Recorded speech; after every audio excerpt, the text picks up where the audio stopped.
नमस्कार मराठा मित्रांनो, जय शिवराय.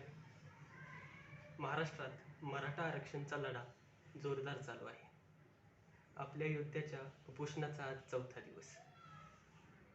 पण तरीही एक उणीव, ती म्हणजे आपल्या बऱ्याच मराठा माणसांना, आपल्या मराठा लोकांना, आपल्या मराठा मित्रांना जनरल कोटा आणि रिझर्व्ड कोटा यातील फरक माहीत नाही.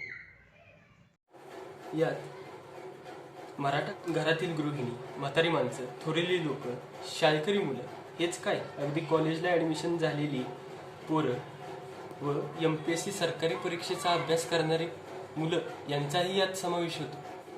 जोपर्यंत हा कन्सेप्ट, ही गोष्ट त्यांना कळत नाही, त्यांना समजत नाही, तोपर्यंत त्यांना आरक्षण म्हणजे काय आणि आरक्षण भेटल्यावर आपल्या समाजाला किती मोठा फायदा होणार आहे, ही गोष्ट त्यांच्या लक्षात येणार नाही.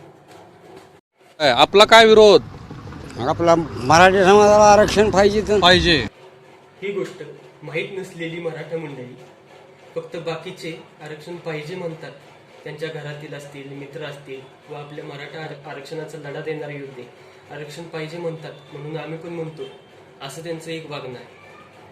आणि हा नासमज वर्ग बारका नाही. किमान 60% मराठा समाज, मराठा जनसंख्येला ही कन्सेप्ट माहीतच नाही. त्यांना ही कन्सेप्ट नीट अजून कळलेलीच नाही.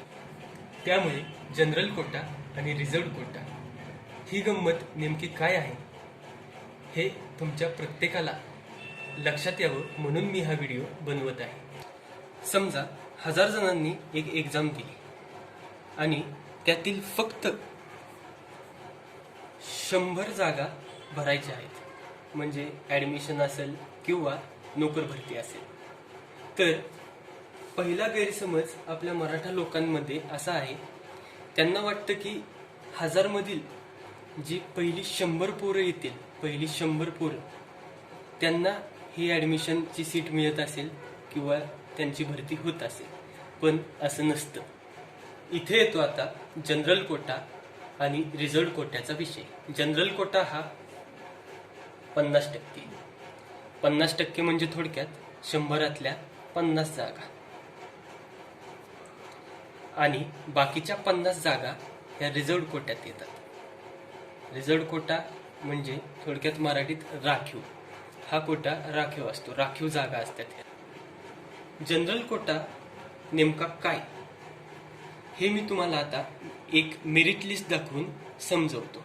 पहिल्यांदा जनरल कोटा हा भरला जातो आणि जनरल कोटा भरल्यानंतर उर्वरित ज्या राखीव जागा आहेत, राखीव कोट्यातल्या त्या भरल्या जातात. आता जनरल कोटा कसा भरला जातो हे मी तुम्हाला सांगतो, पण त्यापूर्वी अजून एक गैरसमज तुमच्या लक्षात दिला पाहिजे. बऱ्याच लोकांना हा गैरसमज आहे की जनरल कोटा म्हणजे ओपन कोटा आणि ओपन कोटा म्हणजे ज्या ओपनमध्ये येतात जाती, ज्या जाती ओपन आहेत, ज्यांना कोणतंही आरक्षण नाही, तो जनरल कोटा त्यांच्यासाठी, त्या जनरल कोट्यातल्या जागा फक्त त्यांच्यासाठी आहेत.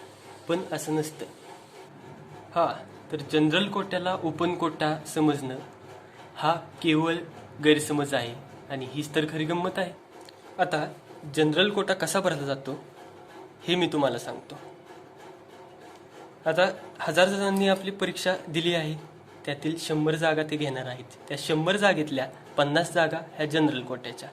मग 1000 जणांतून रिझल्टमध्ये जे पहिले 50 पोरं आले, आता ही लिस्ट आहे, मेरिट लिस्ट. ह्यातील आता इथे 1 ते 46 ची नावं इथे आहेत आणि 46 ते आता इथं 50, हे 50 पर्यंतची जी पोरं असतात ही जनरल कोट्यामध्ये बसतात. आता मी मगाशी जो गैरसमज तुमच्या लक्षात आणून दिला, हा तुमचा इथे दूर होईल. आता बघा, इथे थोडीच फक्त ओपनची पोरं आहेत. इथं open Maratha, OBC, SC, ST म्हणजे सर्वच कॅटेगरीची पोरं आहेत. मग हा जनरल कोटा फक्त ओपनवाल्यांसाठी कसा? यावरून आपण ही गोष्ट लक्षात घेतली पाहिजे मराठा बांधवांनो, की जनरल कोटा म्हणजे फक्त ओपन जातींसाठी मुळीच नाही. जनरल कोटा म्हणजे तर पहिल्या 50 येणारे विद्यार्थी, पहिले 50 येणारे विद्यार्थी, मग ते कोणत्याही कॅटेगरीचे असो, SC असू, ST असू, ओपन असू, OBC असू, कोणतेही, यामध्ये कोणतंही आरक्षण नसतं आणि यावर कोणाचाही एक हाती हक्क नसतो आणि यालाच म्हणतात जनरल कोटा. 50 जागा जनरल कोट्याच्या भरल्या गेल्या आहेत, म्हणजे इथपर्यंतच्या, या रेषेच्या वरपर्यंतच्या.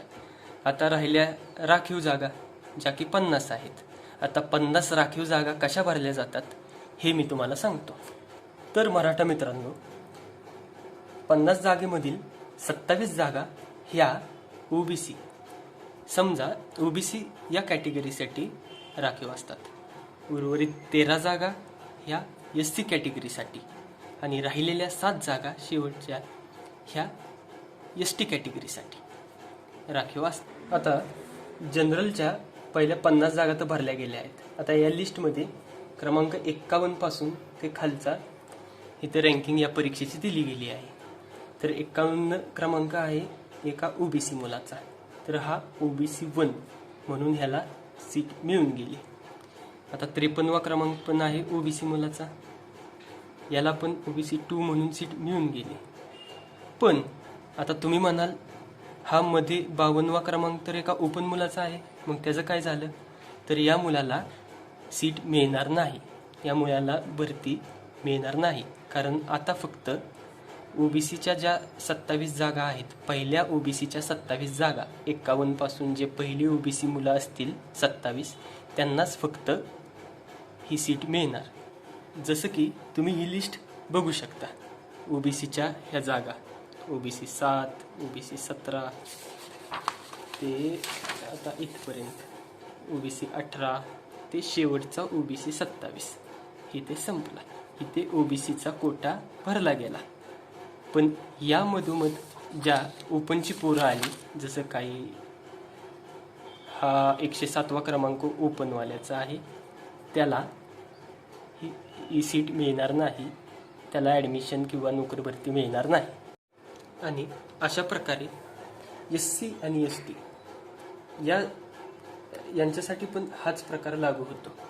आता जसं काय आपल्या 51 पासूनचा पहिला एससीचा क्रमांक येतो हा 54, तर हा 54वा पोरगा एससीचा आहे, तर हा झाला एससी 1. हा 58वा पोरगा पण एससीचा आहे, हा झाला एससी 2. आणि अशाच प्रकारे एससीच्या 13 जागा आणि एसटीच्या 7 जागा भरल्या जातात. एसटीचा बघा, जसं काही एसटीचा 61वा जो पोरगा आहे, 51 नंतर 61वा जो पोरगा आहे तो एसटीचा आहे पहिला, तर हा एसटी 1 म्हणून घेतला जाणार. नंतर जो एसटीचा असेल दुसरा पोरगा, हा 81वाला एसटीचा पोरगा आहे, हा एसटी 2 म्हणून. अशा प्रकारे एसटीच्या पण 7 जागा भरल्या जातात. तुम्हाला आता एक गोष्ट म्हणजे डोक्यात आलीच असेल आता, की आपली मराठा माणसं बोंब मारत असतात, मुलाला 90% पडली पण ॲडमिशन मिळालं नाही तरी, आणि इतर कॅटेगरीच्या मुलाला 70% मिळूनही ॲडमिशन मिळून गेलं. आता तुम्हाला कल्पना आलीच असेल की आपल्या समाजाला देखील असाच एक राखीव कोटा मिळाला तर आपल्या समाजाचा किती मोठा फायदा होईल. आणि फक्त जनरल कोट्यामधून खेळत असल्यामुळे आपल्या समाजाचं किती नुकसान होते हे पण तुमच्या लक्षात आलंच असेल. मराठा आरक्षण मिळाल्यावर आपल्या समाजाला कसा फायदा होणार आहे हे मी एक दुसरा व्हिडिओ बनवून तुम्हाला सांगणारच आहे. पण आता मी इथेच थांबतो. एक मराठा लाख मराठा, मराठा आरक्षण हा एकच ध्यास.